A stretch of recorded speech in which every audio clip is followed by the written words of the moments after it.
Eso es una muy buena pregunta, hermano Elmer, porque es importante entender cómo la iglesia ha precisamente entendido las escrituras a lo largo de la historia. Esto no se trata de que en el siglo XVI alguien aparece y entiende que ha recibido una revelación y que ahora las cosas son como a partir del siglo XVI se empiecen a interpretar. No, cómo a lo largo de la historia, desde que Cristo nuestro Señor instituye el sacramento de su cuerpo y de su sangre, los cristianos, instruidos por los apóstoles, han entendido las palabras del Señor y de sus apóstoles. En ese sentido, hermano Elmer, tenemos un primer documento que es la Didache. La Didache es escrita entre el año 50 y el año 100 o hasta 110 por tarde. En tal sentido, es un documento que incluso podría haber estado escrito primero que algunos de los evangelios canónicos, primeramente. Es importante este dato. ¿Dónde fue escrita la Didache? La Didache se escribe en Siria, en Antioquía.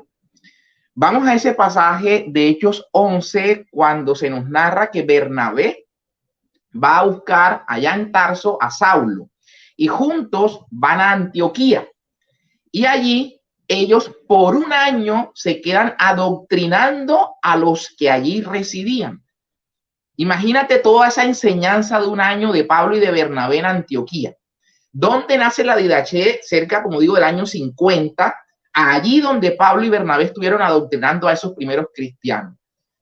Es decir, que gran parte de lo que de viva voz se predicó se puso por escrito en la Didache. Vemos al mismo San Pablo cuando le escribe a la comunidad de Tesalónica, en el capítulo 2, verso 15 de la segunda carta a los de Tesalónica. San Pablo le dice que ellos pongan por práctica todo lo que Pablo ha enseñado por carta y también lo que ha enseñado de viva voz. ¿Okay? Entonces, toda esta tradición que San Pablo transmitió a los que vivían allí en Antioquía, pues la Didache es un gran testimonio de cuál había sido esa enseñanza. Y ese libro, la Didache, ese texto, por lo menos en 4 ocasiones, mientras nombra la palabra sacrificio, referida a la celebración eucarística. Se nos habla que no se debe participar de ese sacrificio, del cuerpo y la sangre del Señor, si no se está bautizado. ¿Okay? Pero hay un punto todavía más importante cuando la Didache dice que ese sacrificio que celebran los cristianos, ese sacrificio que en la Eucaristía se celebraba, claramente dice que es el sacrificio del que había hablado el Señor, refiriéndose a Malaquías 1:11, cuando dice que se ofrecerá en todas las naciones un sacrificio desde donde el sol nace hasta su ocaso, un sacrificio puro se ofrecerá. Esto es importante porque la liturgia ha recogido estas palabras. Si ponemos atención, generalmente la plegaria eucarística que se hace los domingos debería ser, lastimosamente, hay sacerdotes que tienen una sola plegaria eucarística y ahí se han matriculado, ¿no? La 2, de pronto, la más corta, y esa es la que repiten y repiten entre semana y el domingo. Rica, bella, ¿no? Pero digo que hay una riqueza más amplia. Entonces, en la plegaria eucarística 3, cuando se va a hacer la consagración, luego del prefacio, el pueblo aclama con el Sanctus, ¿no? Santo, santo, santo. Esa himno que encontramos en Isaías 6:3, donde se nos dice que los ángeles están clamando de día y de noche ante la presencia de Dios nuestro Padre. Santo, santo, santo Dios de los ejércitos, llenos están el cielo y la tierra de tu gloria. Y eso se complementa con el Salmo 118, el Benedictus, ¿no? Bendito el que viene en nombre del Señor. Esa es la aclamación de la asamblea en ese momento. ¿Qué hace el sacerdote después que hemos aclamado, nos hemos unido a la voz de los santos, que ya va a empezar la consagración? Él dice estas palabras en la plegaria eucarística 3. Santo eres en verdad, Señor. Hay varias, ¿no? Dependiendo de la plegaria eucarística, pero la 3 dice, santo eres en verdad, Señor. Y con razón te alaban todas tus criaturas, porque por Jesucristo, nuestro Señor, y con la fuerza del Espíritu Santo, das vida y santificas todo, y congregas a tu pueblo sin cesar para que ofrezca en tu honor un sacrificio sin mancha desde donde sale el sol hasta el ocaso.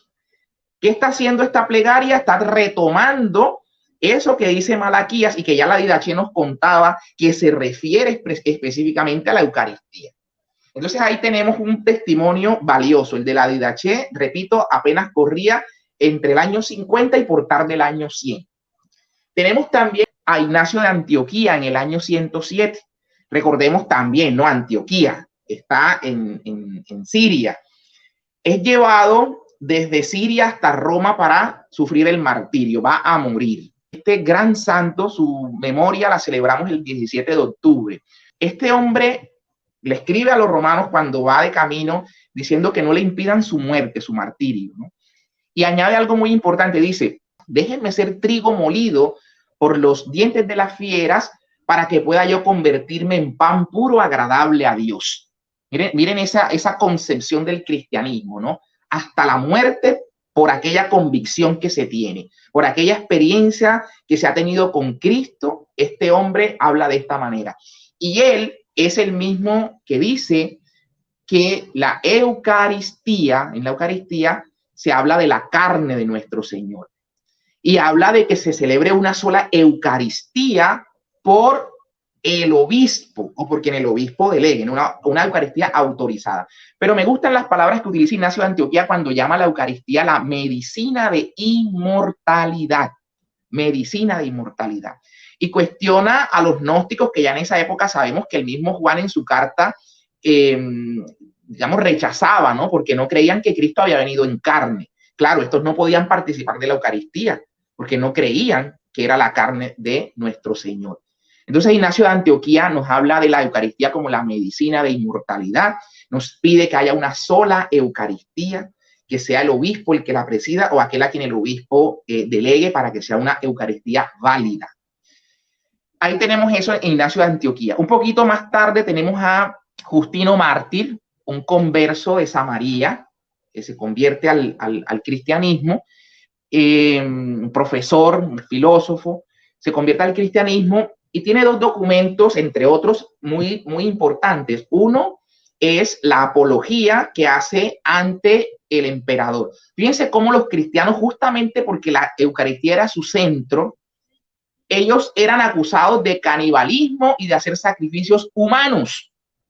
Entonces, lo que hace Justino Mártir es una defensa de estas tergiversaciones que estaban teniendo los paganos y presenta esta apología dirigida al emperador, donde nos describe lo que se hace el día que se llama del sol. Todavía no hablábamos de domingo, ¿no? Se llamaba el día del sol, pero era el primer día de la semana, era el domingo. El día del sol que después va a pasar a ser el Dies Domini, el Dominica Dei, el día del Señor, ¿no? Pero se llamaba en ese momento el día del sol. Entonces él narra que se reúnen el día del sol, o sea, el domingo, se reúnen el día del sol. ¿Y qué hacen ese día? Entonces nos cuenta cómo se lee ampliamente las escrituras, que después de la lectura de las escrituras se le llevaba a quien presidía agua mezclada con vino. Fíjense que ese gesto lo tenemos en la liturgia, el agua mezclada con vino, un gesto que viene desde nuestros hermanos los judíos, los hebreos, que celebraban el Seder de Pascua, su Agadá. La Pascua judía se celebraba igual mezclando vino con agua, ¿no? Ellos celebraban con 4 copas de vino. Si hay espacio hablaremos sobre eso, pero aquí el punto está en que se hace esa mezcla, que Cipriano de Cartago nos dice algo muy bonito, y esa es la oración en secreto que hace el sacerdote en la liturgia. A eso a veces no le ponemos cuidado. No nos perdamos de vista lo que está pasando en el altar mientras se está preparando la mesa. Y está ese momento cuando el sacerdote, después de verter el vino, echa unas gotitas de agua, ¿no?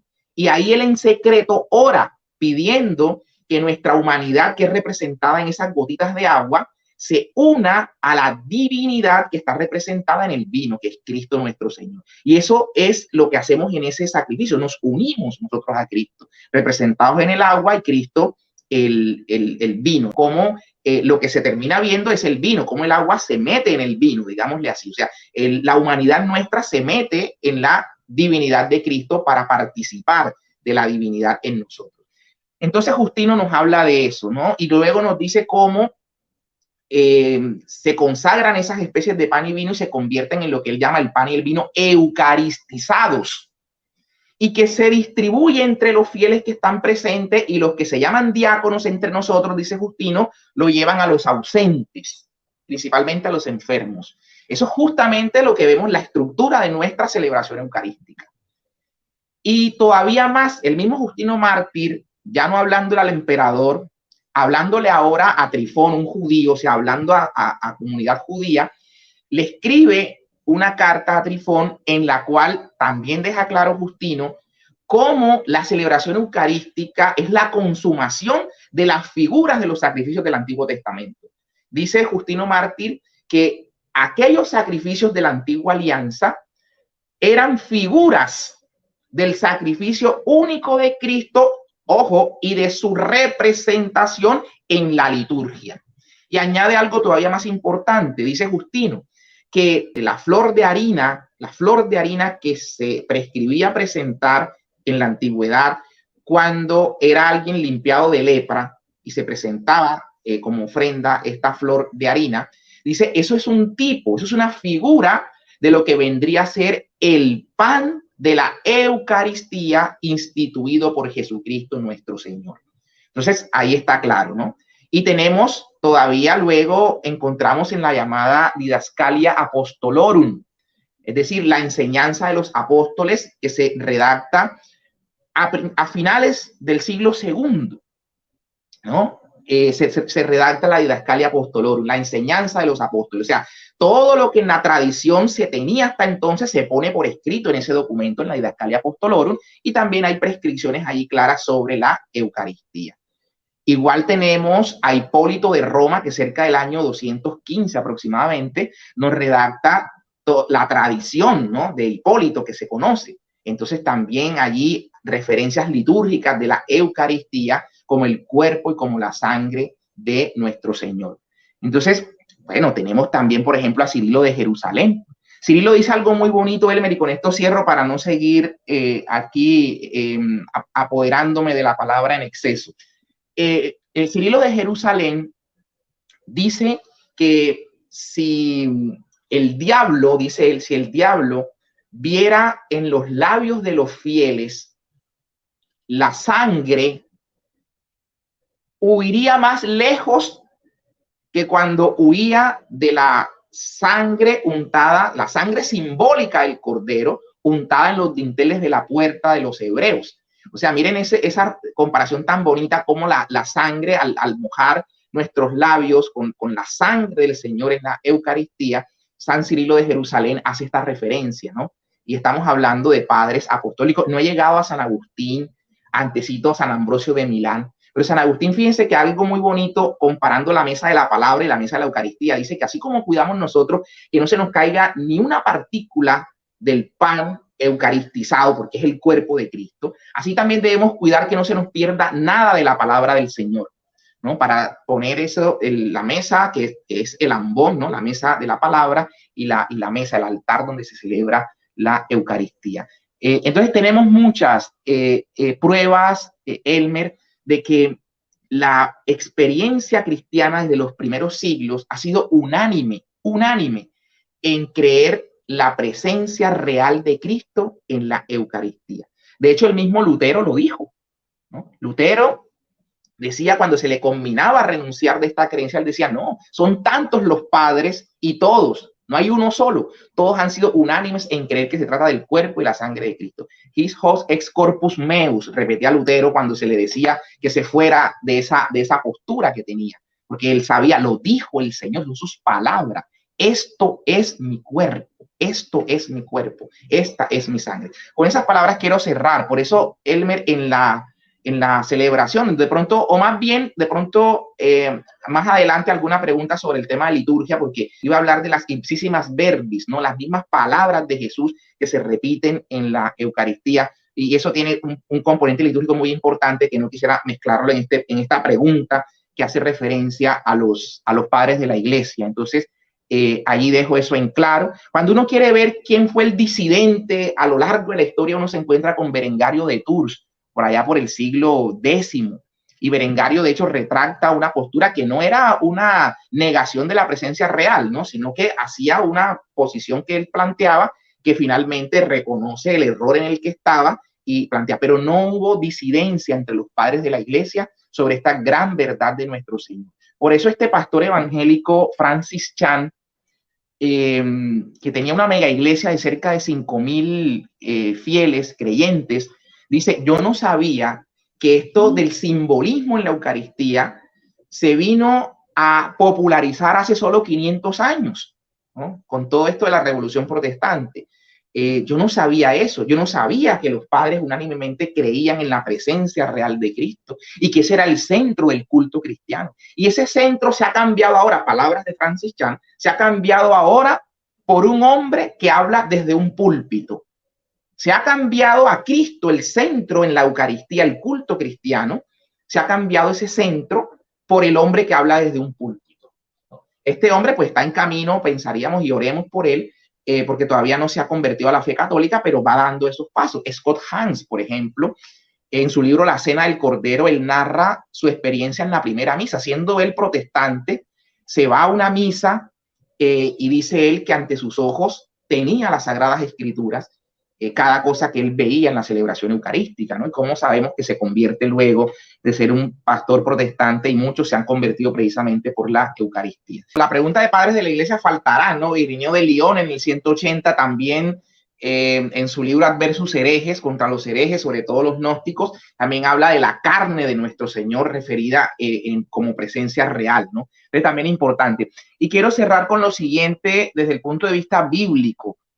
Entender que la presencia real, que esos signos antiguos de los que hablamos, Jesús no muere simbólicamente en la cruz, ¿verdad? Jesús muere de manera real en la cruz. Jesús, como dice San Pablo, es el Cordero de Pascua que ahora ha sido inmolado, es nuestro Cordero Pascual que ha sido inmolado. El Señor fue inmolado verdaderamente. En el Éxodo se prescribía que el Cordero debía ser inmolado y su carne debía ser consumida.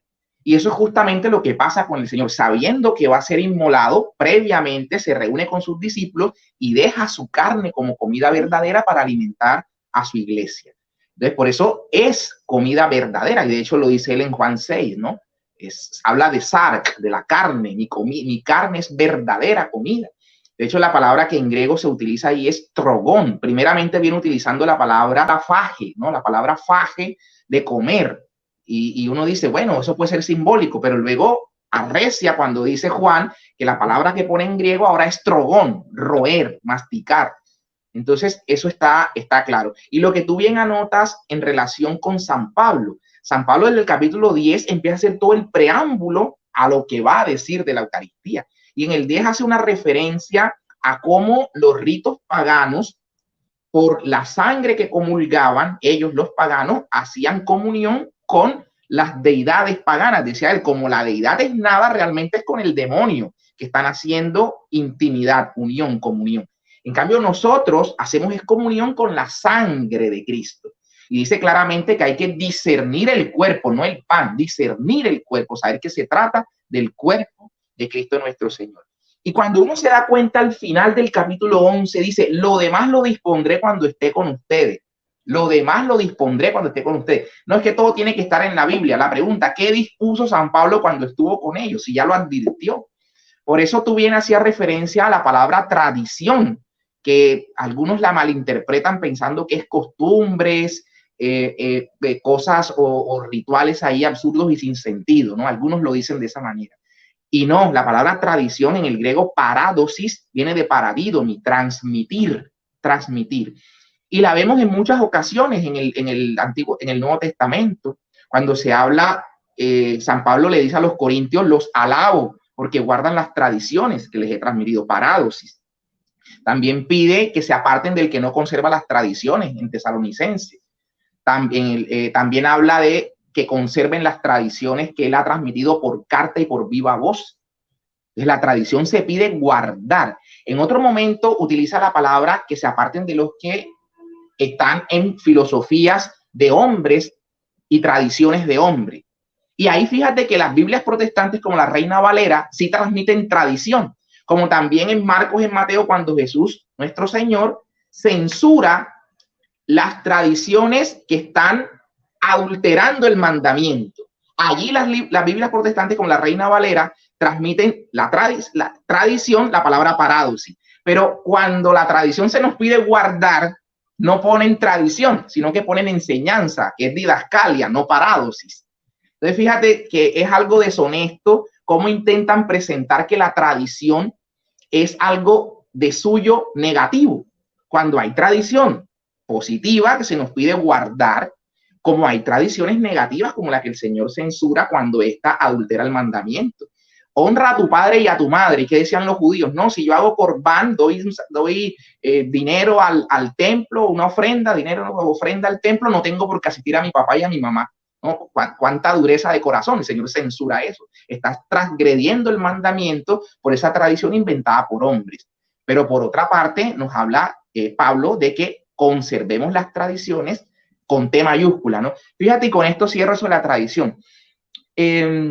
En el derecho, yo de profesión soy abogado, ¿no? Entonces, en el derecho tenemos una forma como se adquiere el dominio o la propiedad de las cosas, y es justamente la tradición. En una escritura pública de compraventa de un bien, ustedes van a encontrar una cláusula que es la tradición. ¿De dónde viene ese inmueble? ¿Cómo fue pasando de mano en mano? Entonces, la tradición es una manera de transmitir la propiedad de las cosas. La tradición apostólica fue una manera de transmitir la palabra de Dios. Se transmitió por escrito, lo que tenemos en la Biblia, y se transmitió verbal, oralmente. El depósito de la fe que conserva la iglesia. La palabra de Dios escrita y la palabra de Dios que fue transmitida oralmente. Entonces, por eso es importante entender qué pensaban los primeros cristianos, cómo vivían los primeros cristianos, cómo ellos entendían la Eucaristía, y es cuando vemos que la Eucaristía se entendió tal y como hoy la estamos viviendo en el seno de la iglesia, y no se trata de una cena en la que hay un simbolismo, una galleta, un jugo de uva, no, es el cuerpo y la sangre del Señor, y por supuesto quien puede hacer esa conversión, que es el Espíritu Santo, es a través de las manos consagradas del obispo o del presbítero. Eso tiene que ser claro. Entonces, cuando una denominación protestante hoy no tiene la sucesión apostólica, pues no tendría la autoridad para ello. Por eso se entiende que se crea de la manera como hoy se está creyendo en muchas denominaciones.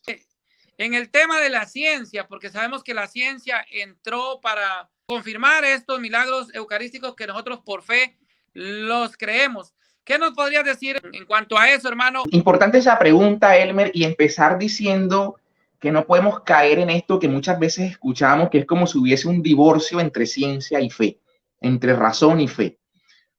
El Papa Juan Pablo II nos dejó una hermosa encíclica que se llama Fides et Ratio, fe y razón. Y allí nos dice que la fe y la razón son como las dos alas por las que el hombre se eleva hasta el conocimiento pleno de la verdad. Fe y razón, ¿no? Como quien dice, si nosotros alzamos el vuelo solo con el ala de la fe, dejando de lado la razón, es probable que terminemos en un fanatismo. Y si por otro lado lo que hacemos es extender el vuelo hacia la verdad, prescindiendo de la fe y tratando de llegar solo con la razón, es muy probable que caigamos en un racionalismo estéril, ¿no? Por eso vemos el relativismo que tanto gobierna, como decía el Papa Benedicto, la dictadura del relativismo. Eso es lo que hoy vemos. Con esto quiero decir que la ciencia y la fe son dos caminos por los cuales se llega a la verdad. Ahora, antes del milagro de Bolsena, que tú haces mención, Elmer, hubo un milagro por allí por los años 700, siglo VIII, que es el milagro de Lanciano. Lanciano es un pueblito que su nombre viene de Lanza, ¿no? Porque ahí vivió Longinos o Longinos, quien por la tradición se sabe que este era el soldado que había traspasado el costado de nuestro Señor mientras estaba en la cruz. Allí en ese pueblito de Lanciano hubo un milagro en el que el sacerdote, ante sus ojos, también por su incredulidad, ¿no? Este sacerdote veía cómo el cuerpo y la sangre de Cristo se hacían presentes a sus ojos, o sea, cómo se convertía en carne viva el pan que estaba consagrando, por la duda de este sacerdote, ¿no? Ahora, aquí quiero hacer un paréntesis. Hoy vemos, hermano Elmer, y debo decirlo así, porque hay encuestas que se han hecho y estudios que se han hecho estadísticos, Y un gran número de católicos no creen en la presencia real e incluso sacerdotes que no creen en la presencia real. Y por eso es el maltrato que vemos a la liturgia por parte de algunos sacerdotes. Cierro el paréntesis, perdóname, que estaba haciendo allí. Entonces, este milagro del anciano, se le hicieron varias investigaciones a lo largo de la historia. La última fue cerca de 1970, 71 al 74. Participó un científico de apellido Linoli, ¿no? Y ahí hubo unas conclusiones sobre el tipo de sangre AB que coincide con la sábana santa de Turín, la sangre de la sábana santa de Turín. Y otras conclusiones que más bien las voy a referir en un milagro posterior, también eucarístico, que hubo entre el año 1996 en Buenos Aires, Argentina. Y aquí tiene que ver nuestro actual Papa Francisco. Él era el arzobispo de Buenos Aires y en el año 99 la hostia que alguien había comulgado e irreverentemente, al caérsele la hostia, irreverentemente la había dejado tirada, ¿no? Como si fuera, no sabemos qué cosa pensaba esta persona. Alguien la recogió, la entregó al sacerdote y después de un tiempo esta forma consagrada empezó a convertirse como en una sustancia grumosa.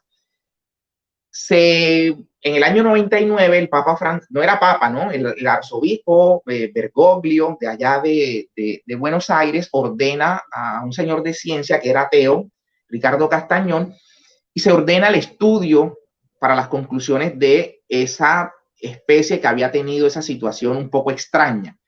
Esto se lleva a varios laboratorios y se termina conceptuando que se trata de sangre humana, que es un tejido también. Y esto lleva a que se consulte luego a un experto también de apellido Lawrence, ¿no? Robert Lawrence. Este personaje, Robert Lawrence, al dar su concepto, dice que eso que le han llevado se trata de tejido, posiblemente, él no afirma, ¿no? Él dice que eso puede ser tejido del corazón, tejido inflamado, incluso hace esa precisión.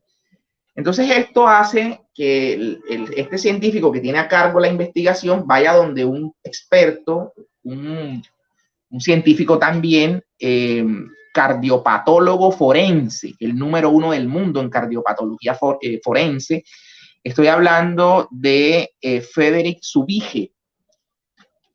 Frederick Zubige revisa entonces la muestra que le llevan y al hacer el estudio de esta muestra termina dando las conclusiones que se trata efectivamente de sangre humana de tipo AB, que se trata de miocardio, tejido, no es piel, no es epidermis, es tejido del corazón, es del miocardio precisamente. Mio, que significa músculo, cardio, corazón, ¿no? Es del corazón. Y de hecho hace referencia a que se trata también de parte del ventrículo izquierdo. Dice este científico que la muestra que le han llevado, él dice, el paciente que me han traído, él no sabe de dónde era, entonces se hace a ciegas. Él conceptúa, Frederick Zubige, que esa muestra se había tomado estando el paciente vivo y él pregunta sobre eso, ¿no? El paciente estaba vivo. ¿Y por qué llega a esa conclusión? Porque parte de lo que él está estudiando encuentra que hay trazos de sangre con glóbulos blancos. No es que esté vivo al momento que está haciendo la prueba, sino al momento que se tomó la muestra, ¿no? Vivo. Y él llega a la conceptúa que ese hombre de la muestra sufrió mucho, estaba agonizando, que por momentos no le llegaba oxígeno y que sufrió un golpe o debió sufrir un golpe a la altura del pecho. Miren todo lo que está diciendo la ciencia sobre esa especie consagrada que le han llevado por lo que ha estudiado, ¿no? Lo que está estudiando este hombre. Entonces, esos resultados los arrojó la ciencia, ratificando aquello en lo que creemos. Cristo es quien bombea, digamos, quien le da vida, como el miocardio, ¿no? Quien le da vida a su iglesia. Y en el ventrículo izquierdo justamente es donde sale la sangre más oxigenada, con mayor oxígeno, la sangre ya purificada. O sea, Cristo es quien purifica a la iglesia.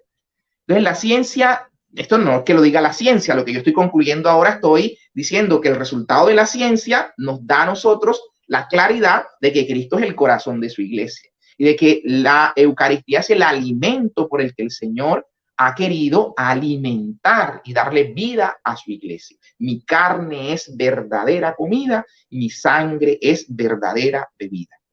Con esos apuntes rápidos, hermano Elmer, creo que doy respuesta al punto que me planteas.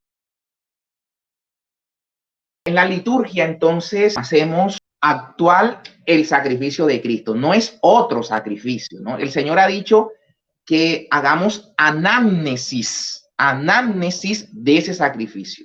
Anamnesis es la palabra griega con la que uno hoy dice memorial, memoria. Pero el anamnesis griego es lo que era el sícaron hebreo. El sícaron hebreo implica participación en aquello que se celebra. No es meramente un recuerdo. Los judíos hacían sícaron de su Pascua. Y por ejemplo, cuando están en el Seder de Pascua, en el Agadá de la Pascua, ellos están narrando, viviendo, no lo que sus antepasados vivieron, lo que ellos vivieron. Por eso vemos la cantidad de signos ahí en el Seder de Pascua. Cómo están las hierbas amargas. Cuando Jesús dice, el que moja conmigo en mi plato, cómo estamos viendo allí que hay agua con sal, porque significan las lágrimas que ellos vertieron en la antigüedad, la salsa jarosé sobre la cual se untaba el pan, que significaba también esa salsa, el color ladrillo, los ladrillos que ellos fabricaban. O sea, cada cosa, cada signo en la Pascua judía tenía o tiene un sentido, ¿no? Profundo. La liturgia cristiana bebe de aquello que nuestros hermanos judíos han hecho, porque viene todo lo que el Señor ha querido y ahora le ha dado plenitud en la liturgia nuestra que actualiza el sacrificio de nuestro Señor. Entonces nosotros hacemos anamnesis del sacrificio de Cristo, es decir, participamos del sacrificio. No es uno nuevo en cada celebración, es el mismo sacrificio de Cristo del cual nosotros participamos y bebemos de esas gracias del sacrificio. El Señor es liturgo, dice la carta a los Hebreos. Él está ofreciendo al Padre, si no fuera sacerdote, ¿no? Sacerdote porque está ofreciendo perennemente ese sacrificio a Dios nuestro Padre. Ahora, el Señor ha instituido, cuando ha dicho hagan esto en memoria mía, ha instituido a quienes deban y deben hacer esa celebración perennemente. Los que participan de ese único sacerdocio de Cristo, los obispos, los presbíteros, que participan del único sacerdocio de Cristo. Entonces ya aquella figura de la antigüedad de Melquisedec, que ofrece pan y vino, ahora en nuestro Señor tiene plenitud. Como dice el Salmo 110, ¿no? Tú eres sacerdote eterno según el orden de Melquisedec, según el orden de Melquisedec. Y la carta a los Hebreos también nos dice que el sacerdocio ha cambiado. Cambiado el sacerdocio, cambia la ley. Ya no son los sacrificios antiguos, ahora es el sacrificio de Cristo que la liturgia actualiza. Entonces, en ese sentido, la liturgia debe recibirse, vivirse con toda la devoción y toda la conciencia, como nos pide el Concilio Vaticano II, ¿no? Ser conscientes de lo que estamos viviendo. Entonces, cuando el sacerdote inicia, vamos a hablar desde el momento mismo del ofertorio, vemos signos allí. El sacerdote, por ejemplo, al tomar la patena donde está el pan que se va a consagrar, va a ofrecer el pan. No, nosotros no ofrecemos el pan en la celebración eucarística. En la celebración eucarística, cuando el sacerdote levanta el pan, lo presenta a Dios nuestro Padre, que es distinto, lo presenta y dice las palabras que se decían en la antigüedad, en el Seder, en el rito de nuestros hermanos judíos, ¿verdad? Bendito seas Dios, bendito seas Señor por este pan, fruto de la tierra y del trabajo del hombre. Ahí estamos poniendo nuestro trabajo, nuestras angustias, nuestras dificultades. Bendito sea Señor por este pan, fruto de la tierra y del trabajo del hombre, que recibimos de tu generosidad y que ahora te presentamos Él será para nosotros alimento de salvación. Esa oración se hace en secreto. La hace el sacerdote, no de viva voz, salvo que no haya canto de ofertorio. Si no hay canto de ofertorio, la debe hacer el sacerdote a viva voz, en público, ¿verdad? Pero, hermano Elmer, yo me he dado cuenta y a veces miro, estoy en una celebración y miro al sacerdote que toma la patena, levanta y la baja. Y punto. Y después toma el vino, lo levanta y lo baja. ¿Y dónde quedó la oración esta que se le está pidiendo que haga? Entonces hay muchos abusos, porque lo digo con todo el respeto de los sacerdotes, ¿no? Y lo que voy a hacer es citar al magisterio para no ser yo quien me abrogue la actitud prepotente de regañar a un sacerdote, ni más faltaba. Pero voy a tomar la Redención in Sacramentum, que es una instrucción preparada por la Congregación para el Culto Divino y la Disciplina de los Sacramentos, ordenada por el Papa Juan Pablo II, donde en su numeral 9 y numeral 11 dice que los abusos litúrgicos son fruto de la ignorancia, porque se desconoce toda la riqueza de aquello que se está celebrando, y entonces las preces, los signos, las oraciones se mutilan, se cambian porque se desconoce su sentido. Entonces, por eso vemos que un sacerdote puede tomar el pan y no lo presenta, o lo sube, lo baja y punto. Entonces, esas oraciones en secreto son importantes, ¿verdad? Las tomamos, las retomamos de ahí. Ahora, cuando está ya al momento en el que nosotros, el sacerdote pide, levantemos el corazón, lo tenemos levantado hacia el Señor, ahí empieza. Fíjate que esas palabras se están tomando desde la época aquella de Hipólito de Roma, de aquella tradición que se recogió por cerca del año 215. Levantemos el corazón, lo tenemos levantado hacia el Señor. Entonces levantamos porque nos ponemos dispuestos a las cosas de arriba, o porque lo que va a suceder ahí en el altar es de lo alto, es de arriba. Y entonces nos vamos induciendo en esa mecánica de la liturgia eucarística, que es importante que la tengamos en cuenta, y todo lo que va pasando allí.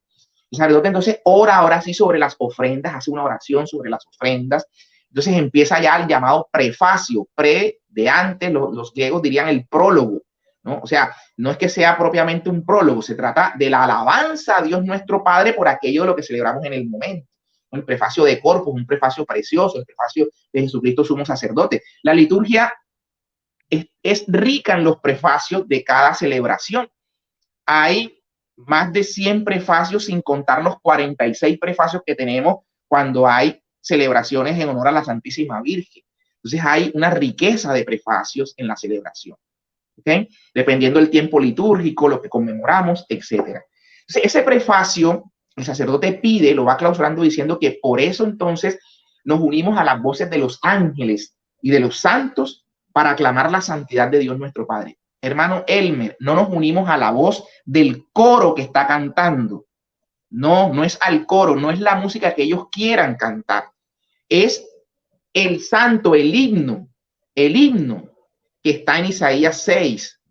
Santo, santo, santo, Dios de los ejércitos, llenos están el cielo y la tierra de tu gloria. Hosana en el cielo, sino hosana en el cielo. Y eso lo complementamos con el Salmo 118, cuando Jesús entró a Jerusalén, porque se va a hacer presente el Mesías en el altar. Bendito el que viene en nombre del Señor, hosana en el cielo. ¿Por qué nos cambian esa letra? Es como si fuéramos a un partido de fútbol, Hermes, tú vas a un partido de fútbol de tu país y se levantan todos a cantar el himno nacional y de pronto te cambian la letra del himno nacional. Así igual, nos están cambiando la letra del himno de gloria a Dios nuestro Padre, nos las están cambiando por construcciones humanas que se inventan allí sin sentido. Y el Apocalipsis nos dice que también están cantando día y de noche los ángeles delante de la presencia de Dios, santo, santo, santo, el 3 veces santo. Y ahí, para cerrar, en ese momento es cuando decía ahorita que después que termina esa aclamación, el sacerdote hace una especie de embolismo, que también lo hace con el Padre Nuestro, y entonces santo eres en verdad, Señor, fuente de toda santidad, dice la plegaria eucarística 2. O santo eres, Señor, Padre, con razón te alaban todas tus criaturas, porque por Jesucristo tu Hijo nuestro Señor, Espíritu Santo, das vida, santificas todo, congregas a tu pueblo sin cesar para que ofrezcan tu honor un sacrificio sin mancha, donde sale el sol hasta el ocaso. Plegaria eucarística 3, dependiendo la que el sacerdote emplee, ¿verdad? El Vere Sanctus, que se llama. Y ahí viene lo que tú preguntabas. Inmediatamente va a venir la epíclesis. Algunos dicen, yo me arrodillo cuando veo que el sacerdote pone las manos sobre las especies. Debería ser. Pero lastimosamente hay sacerdotes que a veces están con el micrófono en la mano uno, a veces con las dos manos en el micrófono y ni siquiera las manos. Y ojo, porque eso es un signo de la consagración. Es parte para que el pan y el vino se conviertan en cuerpo y sangre del Señor. No solo la invocación del Espíritu Santo, que es lo principal. Invoca el sacerdote al Espíritu Santo, es la epíclesis, la invocación, pone las manos sobre las especies y el sacerdote a continuación va a decir lo que llamamos las ipsísimas verbis, las mismísimas palabras de Cristo. Por eso la liturgia le pide al sacerdote en ese momento que se incline en tono reverente cuando está repitiendo las mismas palabras de Cristo. Esto es mi cuerpo que se entrega por ustedes. Tomen y coman. ¿Okay? Y ahí luego debe hacer el sacerdote genuflexión, poner la rodilla en el suelo, después que eleva, ¿no? Todos estamos allí de rodillas en ese momento. El sacerdote eleva y debe el sacerdote, después de la elevación, hacer genuflexión y levantarse.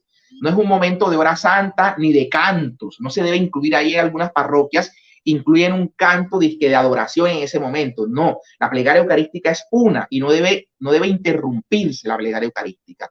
Entonces se hace genuflexión y pasa a la consagración de el vino para que se convierta en sangre del Señor, y también las santísimas verbis, ¿no? Las palabras mismas de Cristo, inclinado el sacerdote. Nos representa no solo la solemnidad para remarcar las palabras, sino también que es una especie de recuerdo de Cristo con la cruz a cuesta. De Cristo con la cruz a cuesta. Pero hay sacerdotes que no se inclinan y no lo hacen porque, bueno, en fin, no quiero entrar en eso. Entonces, tenemos allí momentos, fíjate cómo también, hermano Hermes, luego nos ponemos de pie, ¿no? Cuando el sacerdote nos pide aclamar el misterio de la fe. No debemos, esa aclamación debe hacerse en nuestra conferencia episcopal en Colombia, así lo prescribe. Una vez que se da la ostensión del vino, o sea, se ha convertido la ostensión de la sangre, más bien una vez el vino se ha convertido en sangre, nos debemos poner en pie. No debemos seguir de rodillas, nos ponemos en pie para aclamar el misterio de la fe. Cada vez que comemos de este pan, bebemos de este cáliz, anunciamos tu muerte, Señor, hasta que vuelva. Una de las aclamaciones que existen. Luego viene el momento, la doxología final, ¿no? Por Cristo, con Él y en Él, a ti Dios Padre, solo del sacerdote, exclusivamente el sacerdote. La doxología final. Nosotros tenemos varias partes en la celebración. Una era la anamnesis, y después de la anamnesis, la oblación, donde decimos al Señor que mire la ofrenda y que reconozca en ella la víctima por cuya inmolación nos devolvió su amistad, que reconozca a Cristo nuestro Señor, que es el que estamos ofreciendo.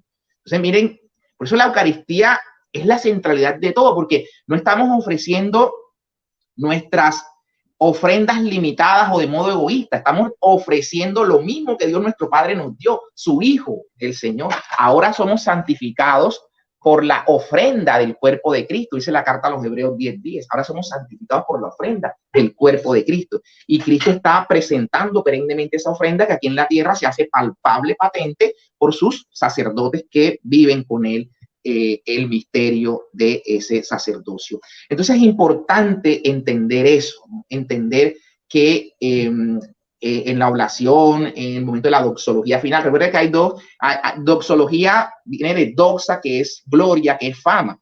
Ahí está la doxología mayor, que es la que hacemos en el himno del Gloria, que cantamos, ¿no? Menos en época, pues, de Cuaresma y en el Adviento, porque justamente nace en la Navidad este Gloria in excelsis Deo, ¿no? El Gloria a Dios en el cielo. Pero el hermano Hermes, también nos están cambiando el himno. Si uno mira la instrucción general del misal romano, dice, no es modificable la letra del Gloria. Y entonces a veces cantan cualquier gloria o un canto para mover las caderas y no realmente para alabar a Dios nuestro Padre como corresponde en esa doxología mayor, en el himno del Gloria, que viene antes de la oración colecta. Con esto, ojo con la oración colecta, que también es un abuso litúrgico que vemos. La oración colecta, su palabra lo indica, ¿no? Colecta, porque el sacerdote, después de decir oremos, cuando ha finalizado el Gloria, dice oremos. Oremos es para orar, para quedarnos en silencio un rato orando, y luego que hayamos hecho eso, de orar en silencio, el sacerdote recoge, colecta todas esas oraciones que la asamblea ha tenido y él las eleva a Dios nuestro Padre por ser el ministro. Eso es importante en la oración colecta, que se tenga en claro. Otro abuso litúrgico muy común es en el aleluya. Cuando se ha terminado la primera lectura, tendría el salmo siempre, pero en las solemnidades y domingos hay siempre una segunda lectura. En las memorias, en las ferias e incluso en las fiestas solo tenemos primera lectura y salmo, ¿no? Pero en las solemnidades y domingos tenemos primera lectura, salmo y tenemos segunda lectura. Entonces, si hay segunda lectura, una vez se hace la segunda lectura, debe iniciarse, si no es cantado, se puede omitir, pero si se canta el verso antes del evangelio que está en el leccionario. Entonces, ese aleluya con el que iniciamos, lo hacemos en pie. La asamblea no debe estar sentada. A veces el sacerdote se queda sentado ahí, el obispo sí debe quedarse sentado cuando da allí para que el otro sacerdote o el diácono y le da la bendición, eso ya es otra cosa, pero el sacerdote debe ponerse en pie y la asamblea ponerse en pie para entonar el aleluya y acompañar la procesión que hace el sacerdote con la oración que debe hacer también en silencio para ser digno de proclamar las palabras de nuestro Señor. Y luego fíjate que cuando termina el sacerdote de proclamar el evangelio, debe en secreto pedir que la asamblea, por las palabras del evangelio que hemos escuchado, se limpien nuestros pecados. Como dice la carta a los Efesios, ¿no? Que ahora somos limpiados por el agua, que hace referencia al bautismo, pero también por la palabra limpia. Entonces el evangelio, si uno lo recibe con fe, no estoy hablando del pecado mortal que nos debe llevar a la confesión, pero también es un espacio para ser limpiado y purificado de pecado. Cuando se está dando la fracción del pan, que es como se llamaba antes en Hechos, lo vemos, ¿no? Que así era la manera como se llamaba la Eucaristía, que era asiduamente iban a la enseñanza de los apóstoles, a la comunión y a la fracción del pan. Entonces, en la liturgia permanece un momento que se llama justamente fracción del pan. Debe ir acompañado ese momento de la fracción del Agnus Dei, el canto del Cordero de Dios. El sacerdote allí parte el pan, lo fracciona y una partícula deja que caiga sobre el cáliz ya consagrado, sobre el vino. También es un signo de la resurrección. Se consagró por aparte el pan y el vino, como diciendo cuando Cristo muere, cuerpo y alma se separan, ¿verdad? Pero en la resurrección se unen. Entonces ahí hay un signo de la resurrección en ese momento que se llama la inmixtion o la commixtion, cuando se parte el pan y se deja caer esa partícula del pan en el vino consagrado. Y no hay canto de la paz, eso no existe en la liturgia. Entonces se ponen a cantar ahí un tal canto de la paz que no existe. Se canta el Cordero de Dios, es decir, Cordero de Dios quita el pecado del mundo, ten piedad de nosotros, y lo repetimos y finalizamos, sí, Cordero de Dios quita el pecado del mundo, danos la paz. ¿Por qué vas a cantar un canto de la paz si el mismo Agnus Dei está cerrando diciéndole al Cordero de Dios que está al frente de nosotros que nos dé su paz? Entonces eso lo omitimos también, ¿verdad? Y con esta sí cierro, hay muchas cosas, pero con esta cierro porque a veces también cuando se nos presenta el Cordero de Dios a los ojos de la asamblea, este es el Cordero de Dios que quita el pecado del mundo, dichosos los invitados a la cena del Señor. Nosotros en español decimos, Señor, no soy digno que entres en mi casa, pero una palabra tuya bastará para sanarme, ¿verdad? Bastará para sanarme. Y está bien dicho. Quiero decir que en el latín, que es como se construyó la liturgia, realmente uno lo que dice es Domine, non subdignus entre subtectum meum, sed dicit tantum verbum et sanabitur animam mea. Ojo, sanará mi alma. Mírate que hay una especie de diferencia, porque algunos dicen, es que uno consume el cuerpo y la sangre de Cristo, y si uno estaría enfermo, uno debería quedar sanado. No es sanará, con una palabra tuya, me sanará, no, sanará tu alma. Ahora, eso no quita, porque sanaciones ha habido en el momento del comulgar, milagros al momento del comulgar, milagros al momento de la presencia de Cristo.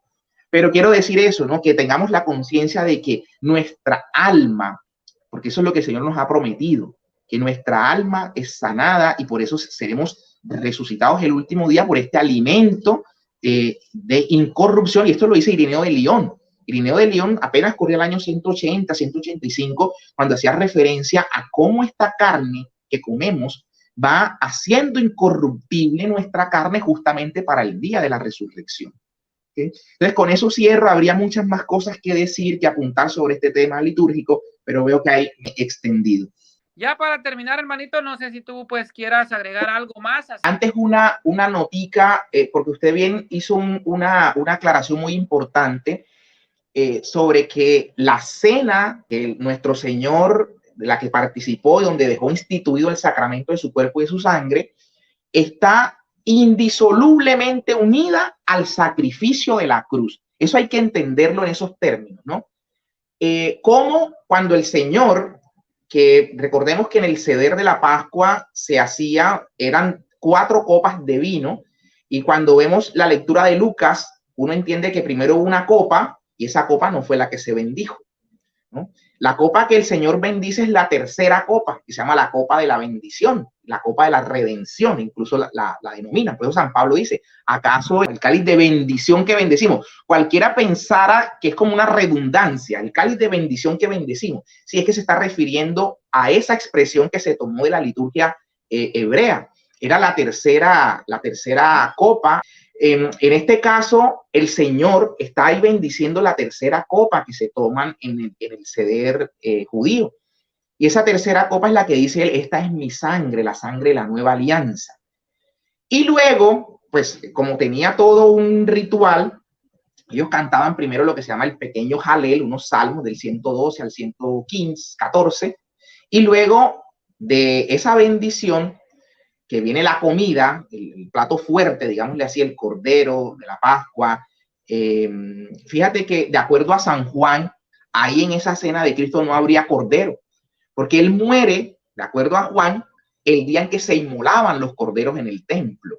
O sea, Cristo no había ese día, antes, de acuerdo a San Juan, él, sabiendo que va a instituir su Eucaristía, él es el cordero ese día. Él es el cordero ese día, de acuerdo a Juan. Porque al día siguiente se inmolaban los corderos y él muere justamente a la hora en que se inmolaban los corderos. Entonces, eso es importante entenderlo. Y por esa razón, después de la comida, venía el gran jalel y faltaba la cuarta copa. El gran jalel eran los salmos. Por eso dice, cantados los salmos, se van al monte de los olivos, al huerto, a Getsemaní. Se van cantados los salmos. Pero faltaba la cuarta copa. Entonces, esa cuarta copa que falta, por eso vamos a ver al evangelista insistiendo en Getsemaní mientras el Señor oraba, diciendo, Padre, si es posible que pase de mí este cáliz, esta copa, pero que no sea mi voluntad, sino la tuya. ¿No? La cuarta copa que él se iba a tomar. ¿Cuál fue? La muerte. Por eso la cena termina, concluye, de hecho, cuando le dan el vinagre agrio, ese vinagre amargo puede entenderse como esa cuarta copa con la que quedó concluida el ceder o la cena de Pascua en el sacrificio de la cruz. Por eso no se separa el sacrificio de la cruz. De esto habla, ¿sabes quién habla muy bonito sobre esto? Scott Hans, aquel ex protestante convertido al catolicismo, en su libro que se llama justamente La Cuarta Copa, de Scott Hans. Y en la Cena del Cordero también tiene ese libro, pero puntualmente lo habla en la cuarta copa en ese sentido. Por eso era importante lo que tú mencionas, Elmer, de que no se maneja de manera separada la cena y el sacrificio de Pascua. Es una sola cosa, ¿no? Por eso el triduo pascual nuestro, la antesala a él, es la misa vespertina de la cena del Señor.